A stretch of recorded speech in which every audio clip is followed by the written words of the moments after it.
Fala pessoal, sejam todos bem-vindos. Bora aqui para mais um conteúdo, mais uma notícia, trazendo para vocês as últimas informações diretamente de Brasília. Vamos aqui com comentários do canal Bradock Show, já deixando os créditos ao canal do Bradock Show na plataforma do YouTube, sempre trazendo a notícia em primeira mão. Vai lá, se inscreva no canal também, que você vai ficar muito bem informado. Bradock Show na plataforma do YouTube.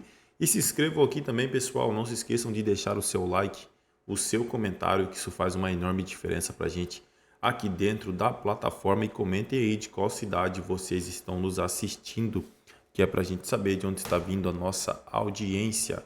Agora, sem mais enrolação, bora para o conteúdo. Internacionais, o presidente argentino Javier Milei foi um dos participantes no final de semana do CEPAC. Ricardo Salles estava lá também, assim como várias outras lideranças conservadoras e de direita da América Latina. O Milei participou do CEPAC em Balneário Camboriú, em Santa Catarina, e durante o discurso dele ele falou bastante sobre a situação do Brasil e fez um alerta. Disse que Bolsonaro sofre perseguição judicial e que o Brasil tem aberrações sobre liberdade de expressão. Vamos ver um trecho dessa fala do Milei acompanhado da legenda. Dá uma olhada. La historia demuestra que los mismos que se llenan la boca hablando de la democracia, de pluralismo y de opresión son los que están dispuestos a torcer las reglas e inclusive interrumpir el orden constitucional para trincherarse en el palacio cuando el pueblo reclama un cambio. Miren lo que pasó en Venezuela, que ya no queda un solo gobierno sensato del mundo que no reconozca que es una dictadura sanguinaria. Miren lo que pasó en Bolivia en 2019, cuando Evo Morales se obstinó con un tercer mandato inconstitucional. Miren la persecución judicial que sufre nuestro amigo Jair Bolsonaro aquí en Brasil. Cada vez es más frecuente escuchar cómo en países que uno creía respetaban los principios básicos de la democracia se cometen aberraciones en materia de libertad de expresión y censura. Son cosas que parecen lejanas o abstractas, pero cada uno mira lo que lamentablemente empieza a ocurrir hoy aquí en Brasil, lo piensa dos veces. Vamos lá, Ricardo Salles, começando contigo, Salles. Faz um apanhado pra gente aí de como foi o CEPAC. Essa fala do Milei foi muito impactante porque ele vai na linha do Elon Musk, né? São figuras com peso internacional falando pro mundo, mandando a real sobre o que está acontecendo aqui no Brasil, né? Será que tem impacto também por isso, por ser essa figura consistente que é o Milei? Isso ajuda a abrir os olhos do mundo para a situação do Brasil, Salles? Bom, o CEPAC foi ótimo, né? Porque nós tivemos lá autoridades de vários países do mundo, inclusive aquele ministro da Segurança do Bukele, que está implementando aquela alteração muito significativa da situação de segurança pública naquele país. Tivemos parlamentares europeus, mexicanos, enfim, teve muita gente, americano. Mas, em especial, não há como deixar de dizer que o Milei foi o centro das atenções. E, de fato, a forma com que o Milei coloca as questões, ela não deixa dúvida da percepção que há lá fora, em especial daqueles que têm isenção, como ele, né? Você não vai ver discursos dessa natureza vindo do Macron, né? De pessoas ligadas ao próprio Biden e tal, mas você ouve o presidente da Argentina, que é o vizinho nosso país, além dos Estados Unidos, evidentemente, mas o país que é extremamente relevante para o Brasil, né? Nossos irmãos argentinos, vizinho aqui de fronteira, parceiro de Mercosul, vem o presidente argentino e diz, olha, está acontecendo censura no Brasil, está acontecendo, está tendo uma série de casos de desrespeito da ordem democrática. E não há dúvida que isso está acontecendo. Nenhuma pessoa em sã consciência que tenha o mínimo de isenção pode reconhecer que essas coisas não estão acontecendo. Então, quando um presidente de um país vizinho, da importância da Argentina, reconhece isso, né, não há como essa questão, essa constatação, deixar de ter consequências. Que consequências serão essas? É claro que é um aumento cada vez maior da pressão da opinião pública, deveria ser também dos órgãos de imprensa, deveria ser também dos profissionais da área do direito, para que se restabeleça, para que se recomponha os parâmetros constitucionais. Ampla defesa, contraditório, devido processo legal, foro adequado, você não tem mais decisões que são proferidas em processos que não terminam, processos que que não estão tramitando na seara, né, no foro adequado. Enfim, tem uma série de problemas. Essas questões de censura, né? A sociedade brasileira, depois que o Trump for eleito, por isso que eu estou dando ênfase a essa questão do Trump ser eleito, a sociedade brasileira, depois que o Trump for eleito, vai sentir o peso efetivo de um país grande, maior economia do mundo, se somando ao Milei, se somando a outras autoridades, né, Hungria, Itália e tantos outros, que estão apontando de maneira progressiva esse nível elevado de desrespeito à ordem constitucional. Quando os Estados Unidos, que é a maior potência do planeta, entrar nesse jogo, o jogo vai mudar. E aí, Consta, o que achou da fala do Milei? Será que ela nos ajuda, como está falando o Salles, ajuda o Brasil a se reposicionar quando vem esse recado de fora? É importante? Com certeza é importante. É um país, o nosso maior parceiro ali no Mercosul, um vizinho importante, um país com uma população expressiva, que está dando uma guinada rumo à liberdade contra o peronismo, o petismo, o socialismo, o coletivismo estatólatra. Na verdade, o discurso do Milei pode ser interpretado como uma reação ao Foro de São Paulo, que ele citou ali os países, o Evo Morales e tudo. Então, são os países dominados pelo Foro de São Paulo, que é uma organização golpista comunista, criada em 1990 por Fidel Castro, um tirano assassino, e Lula, um bajulador de tiranos assassinos. Hoje, com o governo Lula, o Brasil caminha, e de forma muito acelerada, para o eixo do mal. O Brasil está flertando com o Hamas, com o Irã, né, que ele tentou colocar, convidou para o BRICS. O Putin, na guerra contra a Ucrânia, tem o apoio velado, e não tão velado assim, do Lula, que fala que vai resolver numa mesa de bar, porque ambos têm que parar com isso, e depois se recusa, pela sua diplomacia, a condenar as agressões da Rússia. Ele flerta com o modelo chinês que ele reverencia. Então, o Brasil hoje está se colocando como um participante do eixo do mal contra o Ocidente, contra os Estados Unidos, como xerife do mundo livre e líder do mundo ocidental. É isso que está acontecendo. Então, eu acho correta a análise do Salles, que o Trump voltar à Casa Branca é uma coisa que pode mudar o jogo. É uma coisa muito séria que tem que acontecer para que esses países que estão no meio do caminho, digamos assim, ganhem força, autonomia para reagir ao avanço comunista. E aí você vai ver análises, e tem que colocar aspas nessas análises, eu não consigo procurar uma palavra educada para dizer isso, de bocóis, como o Diogo Schelp, né, que diz o seguinte: o Milei no CEPAC é a infantilização do Foro de São Paulo da direita identitária. Olha, na chamada, ele consegue meter 30 bobagens. Né? Foro de São Paulo é uma organização comunista, golpista, que arquitetou todas essas tomadas de poder na América Latina e para criar uma ditadura socialista. Né? O que tem análogo da direita? O Salles e o Eduardo Bolsonaro conversando com o Milei, que é um libertário, junto com o Orbán da Hungria e com a Meloni da Itália. Isso é um Foro de São Paulo da direita? Não tem nada a ver uma coisa com a outra, não tem nenhuma arquitetura com dinheiro de gente pesada por trás para um projeto totalitário de décadas. Não existe nada parecido com isso. São pessoas unidas por certos valores comuns e que são valores de liberdade, antagônicos ao que o Foro de São Paulo prega, que é usar o Estado para se perpetuar eternamente no poder. Então não tem nada a ver uma coisa com a outra. E ele falou identitária ainda por cima, né? O quê? Não dá nem para entender o que esse sujeito está falando. Eu estou pegando o Diogo Schelp porque é a típica imprensa. Ele nem é considerado um petista. É tipo um Guga Chakra da vida. Oi, Guga. Então, é um negócio horroroso o que a imprensa diz sobre o evento. Porque, no fundo, eles ficaram, sim, de birra, porque o Milei, desde eleito, não tinha pisado no Brasil. Aí pisa a primeira vez para ir num evento da extrema-direita, que, aliás, a gente mostrou, né? O Globo está dando manchete de que Camboriú virou um reduto da extrema-direita brasileira. É o nível da análise dessa gente. Então eles estão realmente mordidos porque o Milei não veio para o encontro oficial com o presidente. Vários desses jornalistas dizendo isso é um aventureiro, isso é um irresponsável, vem no Brasil e não é um encontro oficial. Bom, está na agenda oficial, sim, do presidente da Argentina.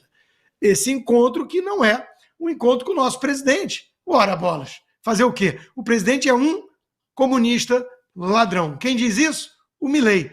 E os fatos.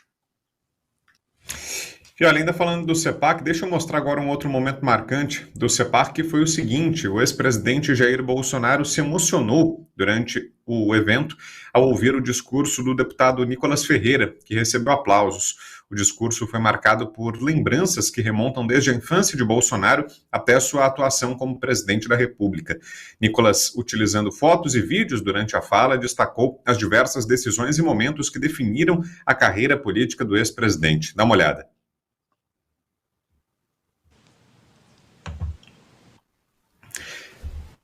Aí já é o momento em que o presidente e o Nicolas se encontram na saída ali do palco e o agradecimento do Bolsonaro ao Nicolas.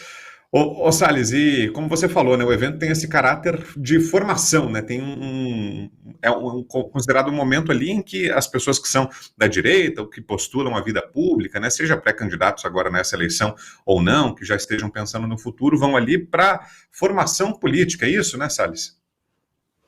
Exato, é um evento que traz subsídios, né, para quem quer participar da vida pública, ter justamente elementos para poder debater sobre temas do conservadorismo, e aí você tem para todos os gostos, você tem discussão do direito à legítima defesa, discussão do direito à propriedade, discussão do aborto, enfim, N assuntos sob a ótica conservadora.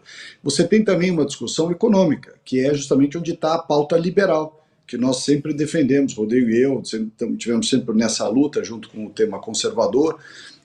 A pauta liberal também traz os seus elementos. Como é que você discute sobre redução do tamanho do Estado, tamanho de carga tributária, o peso efetivo da máquina pública, enfim, como você administra o país com a fórmula daquilo que dá certo. E aí você traz uma série de experiências. O Saxida fez um discurso muito bacana sobre os aspectos liberais, né, econômicos liberais do governo Bolsonaro.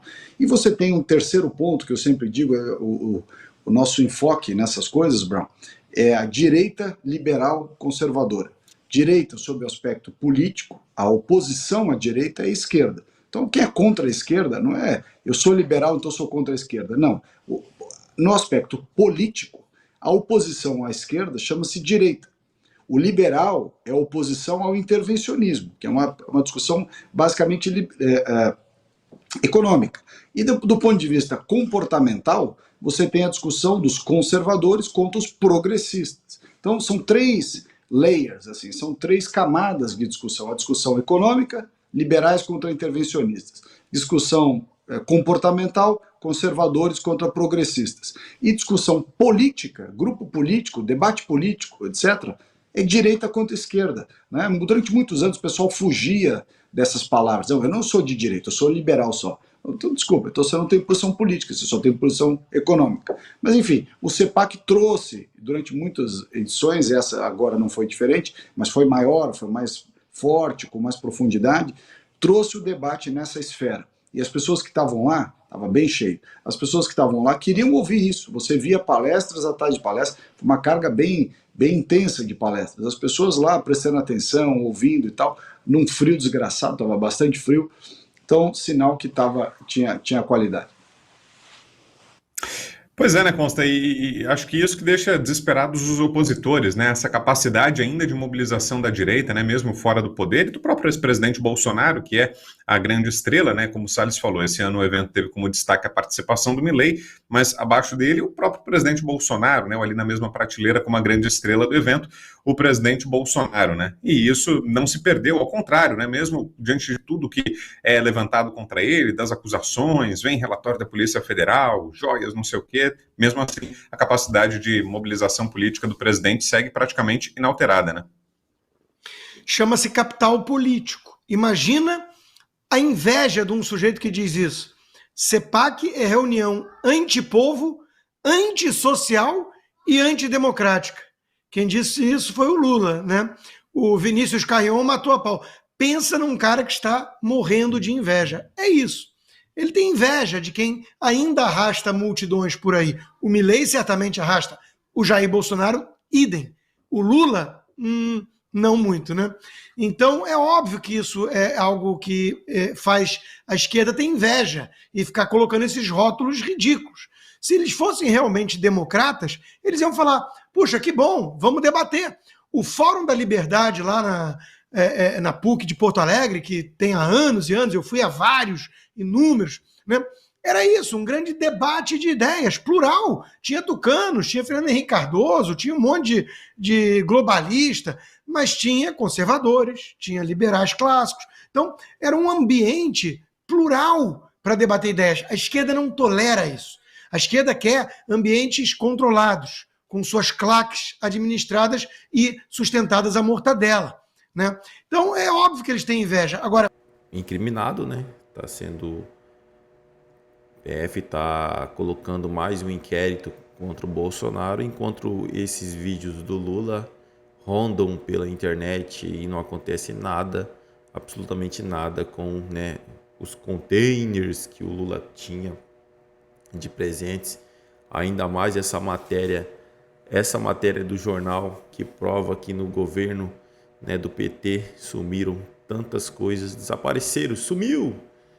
Passe de mágica, sumiram todas as coisas, né, os presentes recebidos em cerimônias que teoricamente tinham que ficar no Planalto, sumiram do nada. Bia Kicis condena perseguições e diz que maior crime hoje no Brasil é apoiar Bolsonaro. O parlamentar diz que há uma disparada de autoritarismo contra conservadores, incluindo representantes políticos. A deputada federal Bia Kicis, do PL, criticou a Ordem dos Advogados do Brasil, a OAB, durante sua participação na 5ª Conferência Ação Política Conservadora em Balneário Camboriú, Santa Catarina. Kicis voltou a mencionar a nota da OAB que declarou inconstitucional o projeto de lei que equipará o aborto até 22 semanas de gestação ao homicídio. A deputada federal criticou também o fato do atual presidente da OAB, Beto Simonetti, ser candidato à reeleição. Primeira vez na história, disparou. A congressista relatou que, mesmo sendo parlamentar, ela não pode subir na tribuna e expor suas posições. Vir falar aqui sobre esse tema pode pesar sobre minha cabeça. A senadora é autora do projeto de lei que prevê habeas corpus, segundo ela, para proteger o cidadão, incluindo o parlamentar, de decisões judiciais consideradas abusivas. Bia Kicis, por fim, defendeu a direita e o ex-presidente da República, alegando que há uma esteira de perseguição em massa no país e, por isso, em uma série de decisões arbitrais, o maior crime hoje no Brasil é apoiar Jair Messias Bolsonaro. É isso aí, pessoal. Agradeço a vocês pela companhia. Se não é inscrito no canal, se inscreva, deixe seu like e seu comentário, que isso faz uma enorme diferença. Desde já agradeço, valeu.